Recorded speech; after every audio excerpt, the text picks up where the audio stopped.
Friends, हमारे पिछले videos में आप लोगों ने कमेंट करके एक क्वेश्चन पूछा था कि ट्रेन के कोच में जब हम सफ़र कर रहे होते हैं तो उसमें जो चार्जिंग पॉइंट होता है वो 110 वोल्ट डीसी का होता है, लेकिन उस चार्जिंग पॉइंट में हमारा 220 वोल्ट इनपुट वाला मोबाइल चार्जर आखिर कैसे काम करता है और क्यों हमारा मोबाइल चार्जर और मोबाइल ख़राब नहीं होता है, जो मोबाइल है वो प्रॉपर चार्ज भी हो जाता है और कुछ प्रॉब्लम नहीं होती हमें। तो इसी सवाल का जवाब आपको इस वीडियो में आज मिलने वाला है। मेरा नाम है रोहित और आप देख रहे हैं अत्रे जी टेक्निकल। चलिए वीडियो स्टार्ट करते हैं।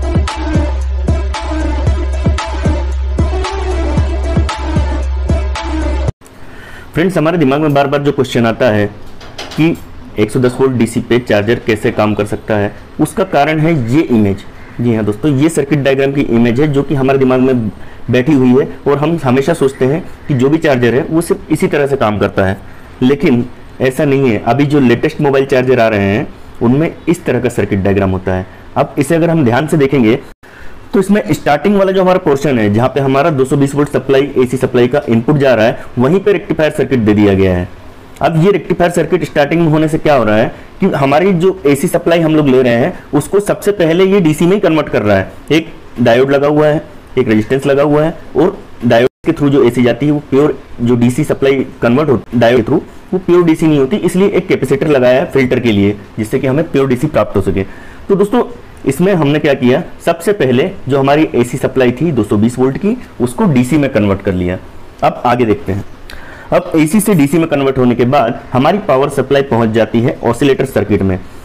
जो बीच में आप देख रहे हैं, बीच में ये ऑसिलेटर का सर्किट है। ऑसिलेटर क्या करता है कि हमारी जो डीसी सप्लाई है उसको ये हाई फ्रीक्वेंसी एसी सप्लाई में कन्वर्ट करता है। अब हम ये सोचेंगे कि जब हमको पहले ही 220 वोल्ट की सप्लाई पहले ही मिल रही थी तो हमको उसको डीसी में कन्वर्ट करके और फिर दोबारा एसी में कन्वर्ट करने की क्या जरूरत थी। तो दोस्तों, दोबारा डीसी में कन्वर्ट करके दोबारा एसी में इसलिए कन्वर्ट किया जाता है क्योंकि हमें हाई फ्रीक्वेंसी एसी की जरूरत थी, ताकि हमारा जो ट्रांसफार्मर लगा हुआ है ना, इस ट्रांसफार्मर के साइज को छोटा किया जा सके। कभी भी फ्रीक्वेंसी जितनी ज्यादा होगी तो ट्रांसफार्मर का साइज हम उतना कम कर सकते हैं, लेकिन अगर फ्रीक्वेंसी हमारी कम है तो हमको ट्रांसफार्मर का साइज बढ़ाना पड़ता है। तो हमारा चार्जर जो है वो कॉम्पैक्ट हो, छोटा हो, उसका साइज बहुत ज़्यादा ना बढ़े, उसका वेट बहुत ज़्यादा ना बढ़े, इसलिए ये किया जाता है। तो पहले हम लोग क्या करते हैं, एसी को डीसी में कन्वर्ट करते हैं, उसके बाद उसे ऑसिलेटर सर्किट में भेजकर उस डीसी को हाई फ्रीक्वेंसी एसी में कन्वर्ट किया जाता है। और उस हाई फ्रीक्वेंसी एसी को जो बीच में आप देख रहे हैं स्टेप डाउन ट्रांसफार्मर लगा हुआ है, प्राइमरी और सेकेंडरी वाइंडिंग इंडिकेट किया गया है यहाँ पे। जब इस ट्रांसफार्मर से हमारी सप्लाई स्टेप डाउन हो जाती है तो हम इसे एक बार फिर से रेक्टिफाई करते हैं रेक्टिफायर सर्किट के द्वारा, और हमें 5 वोल्ट डीसी का आउटपुट हमारे मोबाइल चार्जिंग के लिए मिल जाता है। दोस्तों देखिए, यहाँ पे हमने कोशिश की है कि एक पीसीबी आपको दिखा पाए चार्जिंग जो हमारा चार्जर होता है उसकी। तो इसमें सेम वैसे ही सर्किट होता है ऑलमोस्ट, जो कि हमने अभी सर्किट डायग्राम में देखा है। स्टार्टिंग में आप देखेंगे तो हमारा इनपुट साइड में हमारा रेक्टिफायर सर्किट हो गया पहले, जिसमें कि 4 डायोड लगे हैं और एक कैपेसिटर लगा है। और उसके बाद में हमारा सेकंड हो गया ऑसिलेटर सर्किट। देखिए नीचे लिखा है ऑप्टो ऑसिलेटर आईसी। ये आईसी के अंदर पूरा सर्किट होता है ऑसिलेटर का, और इसका ऑसिलेशन का प्रोसीजर आईसी में कंप्लीट होके ये चार्जर को सप्लाई या ट्रांसफार्मर को सप्लाई जाता है। ट्रांसफार्मर को सप्लाई जाने के बाद में इसमें हमारा स्टेप डाउन कर लिया जाता है सप्लाई को।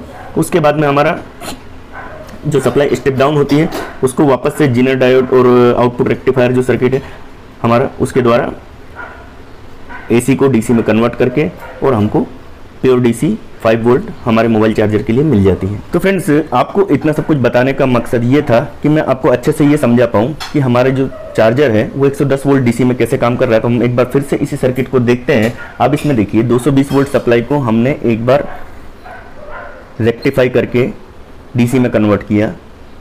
अब सपोज कीजिए कि यहाँ पे हम 220 वोल्ट एसी की जगह 110 वोल्ट डीसी भी देंगे, तब भी हमारा डायोड जो है वो सेम प्रोसीजर में काम करेगा और हमारा रेक्टिफायर सर्किट जो है वो डीसी को ब्लॉक नहीं करेगा, वो डीसी को जाने देगा अपने अंदर से। उसके बाद और आगे ऑसिलेटर है, मतलब रेक्टिफायर सर्किट को कुछ ज़्यादा काम ही नहीं करना पड़ेगा ना, क्योंकि ऑलरेडी हम डीसी दे रहे हैं उसको। सेकेंड ऑसिलेटर में सप्लाई जाएगी, फिर उसको वहाँ से हाई फ्रिक्वेंसी एसी में कन्वर्ट किया जाएगा। उसके बाद में फिर उस हाई फ्रिक्वेंसी एसी को स्टेप डाउन करके 5 वोल्ट डीसी में कन्वर्ट करके हमारे आउटपुट में दिया जाएगा। तो पूरी प्रोसीजर सेम है। हमारे जो अभी लेटेस्ट चार्जर है उनमें यही सिस्टम आ रहा है।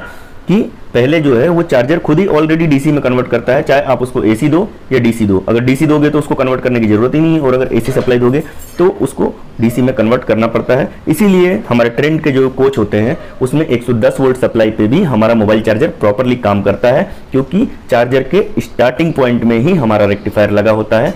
उसको डीसी की ही जरूरत होती है। बेसिकली जो हमारे अभी चार्जर आ रहे हैं उनको इनपुट में डीसी की ही जरूरत होती है, एसी की जरूरत नहीं होती है। उस एसी जो डीसी की जरूरत है वो ट्रेन के कोच में जो 110 वोल्ट डीसी के चार्जिंग पॉइंट है उनसे ये डीसी की जरूरत उसकी पूरी होती है। इसलिए चार्जर को कोई प्रॉब्लम नहीं होती मोबाइल को चार्ज करने में और चार्जर को वर्क करने में। तो दोस्तों आई होप आपके जो भी डाउट्स थे वो इस वीडियो में क्लियर हो गए होंगे।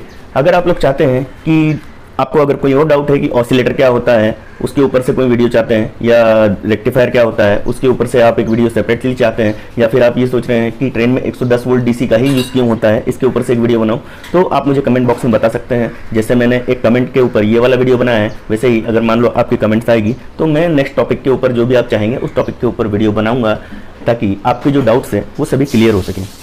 तो दोस्तों अगर आपको वीडियो पसंद आया हो तो प्लीज़ यार इस वीडियो को एक लाइक कर दो और चैनल को सब्सक्राइब कर देना, ताकि मेरे सभी लेटेस्ट वीडियो की नोटिफिकेशन आपको मिलती रहे। तब तक के लिए जय हिंद, वंदे मातरम।